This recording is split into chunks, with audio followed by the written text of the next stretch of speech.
हैं वैंकूवर आने के लिए, specially the Indians and sheets bro. मैंने बहुत मेहनत से वीजा अप्लाई किया था। तेरे अगर पर्सनली देखेंगे कि उनके बच्चे कहाँ कहाँ काम कर रहे हैं, तो उनका जो हमारा not included in this cost, which is लोगों को वैंकूवर क्यों पसंद आता है। I have also no clue कि लोग इतना क्यों मरते हैं वैंकूवर आने के लिए, specially the Indians. I am talking about you guys because it's really very boring, man. Trust me, I've been to London and it was way more exciting. If I just have to compare a Western country to a Western country, I don't understand what you guys see in Canada. The first impression has been bland. The weather is bland. I mean, it is very beautiful, but not my thing for sure. Anyway, भाई मेरा दिन का शुरुआत ही थोड़ा weird सा हुआ। Actually मैं जब से मैं आई हूँ तब से ये चीज़ चल रहा है। मेरा जो डेबिट कार्ड है, the debit card is not working out very well with the metro compass card thing. And अभी मेरे को अपने होस्ट के प्लेस से which is I don't know which area, ठीक है, एयरपोर्ट के पास में, बस इतना जान लो, ठीक है। वहाँ से मेरे को वैंकूवर डाउनटाउन जाना है, जो 1 घंटे का रास्ता है। और मैंने अपना ट्राई किया कार्ड यूज करके डे पास निकालने का, बट भाई नहीं हुआ। वो तो अच्छा है, वेदर इतना अच्छा है कि यू कैन वॉक, तो I am walking. It's just 1 hour walk, not that far, but it's kind of annoying क्योंकि मैंने अपने कार्ड को टैप भी करने का कोशिश किया, which it did work the first time when I used from airport to reach my host place, but it did not work this time. So it's kind of annoying कि क्या चल रहा है। I don't want to take out cash from ATM क्योंकि why even? Why do I have to pay the transaction fees, right?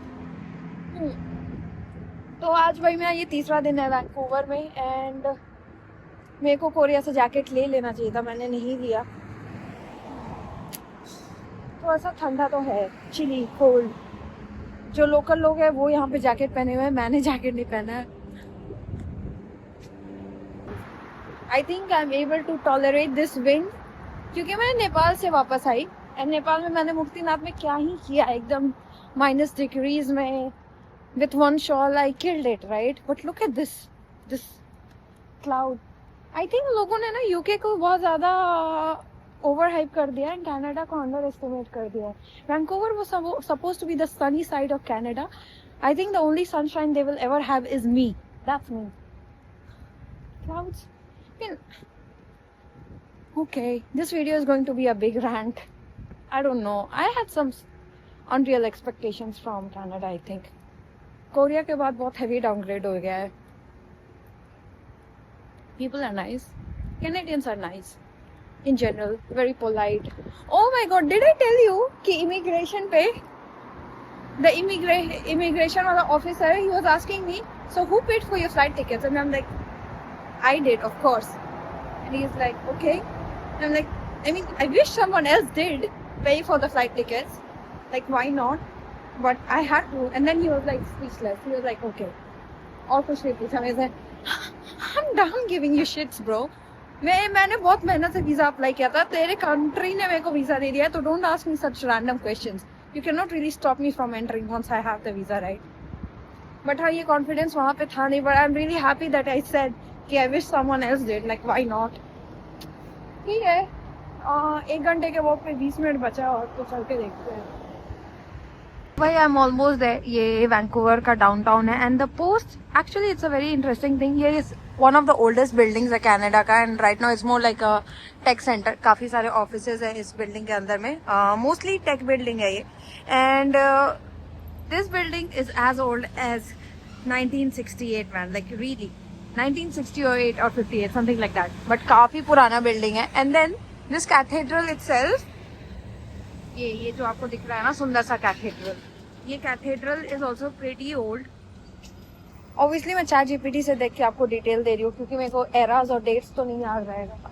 Crossing at the right time, किसी दिन तो टुक आ जाऊंगी मैं। मैंने लाइफ इंश्योरेंस ले लिया अपना LIC से, just so that when I am crossing the road truck आ गई तो पता चल जाएगा। But this cat bad walk, मेरा जो एम्बेसी है वो 20 मिनट की दूरी पे है। मैं कल भी यहाँ पे थी, I did kind of a city tour पे गई थी शाम के around, and I think it is the best place I have ever been to when it comes to high rise buildings. So you know, in almost every major city they have these high rise buildings जहाँ से आपको city का top view मिलेगा। I have always been disappointed क्योंकि वो इतना ऊपर रहता है कि नीचे में कुछ दिख ही नहीं रहा होता है, सब छोटे छोटे चींटी जैसे दिख रहे होते हैं। You see the lift going up there, काफी कूल लग रहा है ना, क्योंकि आप जब लिफ्ट में रहते हो ना तो वो लिफ्ट शीशा पूरा ओपन है तो यू कैन सी एक्चुअली। जब लिफ्ट ऊपर जा रहा होता है तो आपको पूरा सिटी का व्यू मिल रहा होता है, it's not covered and compact. Fuck man, for once I thought वो बर्ड रियल नहीं है, but it's a real bird. चीज है वो 50 कैनेडियन डॉलर्स के अराउंड है। Book it through Get Your Guide. I don't know if they have a day pass kind of stuff for entire Vancouver city tour, but I think that would be nice क्योंकि आप एक दिन में 2-3 activities कर सकते हो आराम से, जैसे कि कैपिलॉन का जो ब्रिज है, suspension bridge, it's really nice, and then the harbour centre and museum. I think it's a good trip to do. And this one, guys, again Vancouver downtown में, this is one of the oldest hotels in Vancouver. I think it's called Vancouver Hotel. और ये जो ऊपर का है ना, ये green अपने आप हो गया है थ्रू कॉपर। आई थिंक वो कॉपर से बना हुआ था एंड ग्रीन हो गया है। I still have to go to my embassy. I really hope I get my visa man, I really really hope. So this coffee place looks pretty happening और ये मेरे एम्बेसी के जस्ट नीचे है। तो यहाँ the price of avocado and mushroom toast is killing me, I swear. Is it like $15 or is $1.5? Wow, fucking crazy. Here we go, भाई। इंसान कितना भी गरीब हो, Ice Americano is for the win. It makes my mood. Anyway, coffee का price मेरे को ज्यादा नहीं पड़ा। I think कॉफी 200 से 300 रुपए मैं खर्चा करती हूँ तो मेरे को ज्यादा फर्क नहीं पड़ता है। I'll wait and work from here for a while.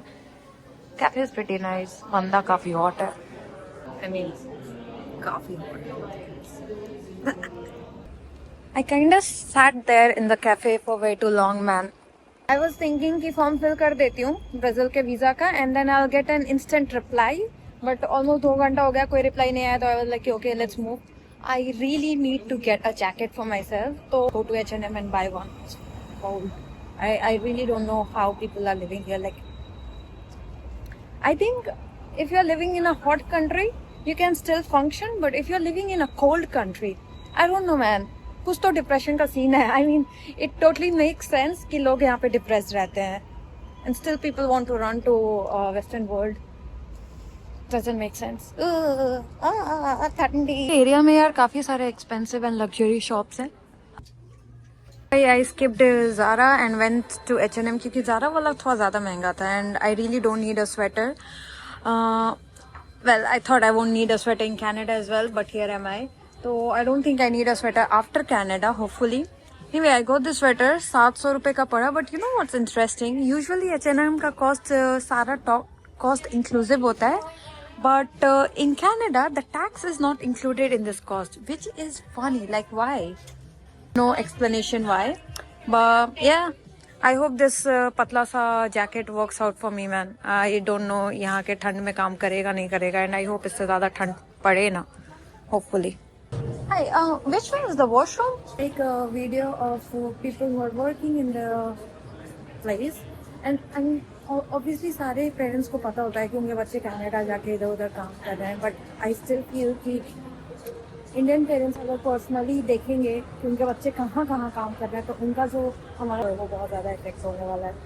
का शक्ल नहीं लिया वीडियो में, but it's really crazy to see कि Indian ethnicity is dominating literally all the blue collar jobs, I would say. I don't know if it really falls in the blue collar line, but almost सारे जो basic stores है ना, not the high end one, high end में Indians नहीं है, Chinese है, ठीक है। जो basic stores है जैसे H&M हो गया या security guards हो गए, सारे stores के security guards they are Indian. So there is definitely a section of jobs जो Indian dominate कर रहा है यहाँ पर। And even when I was talking to the girls at H&M, they were not native. I mean, they have not been here in Canada for a while. Clearly, students and all, accent से पता चल जाता है। जो native है, जो पैदा ही यहाँ पे हुआ है, वो काफी टाइम से यहाँ पे रह रहा है, तो उसका accent different रहता है। Like, अभी मैं cross कर रही हूँ ना, तो जो burger, subway, काफी सारे जो average stores है ना, वहाँ पे सारे Indians ही हैं। भाई मेरे को यहाँ के टॉयलेट्स नहीं पसंद है, बहुत ही average standard, but I really like how every toilet has a feeding room और काफ़ी वेल मेंटेन्ड फीडिंग रूम। में क्या है, सब वही खा सकते हैं क्योंकि vegetarian options, I don't know how it is. almost forgot कि मैं कनाडा में हूँ and I have more vegetarian options here.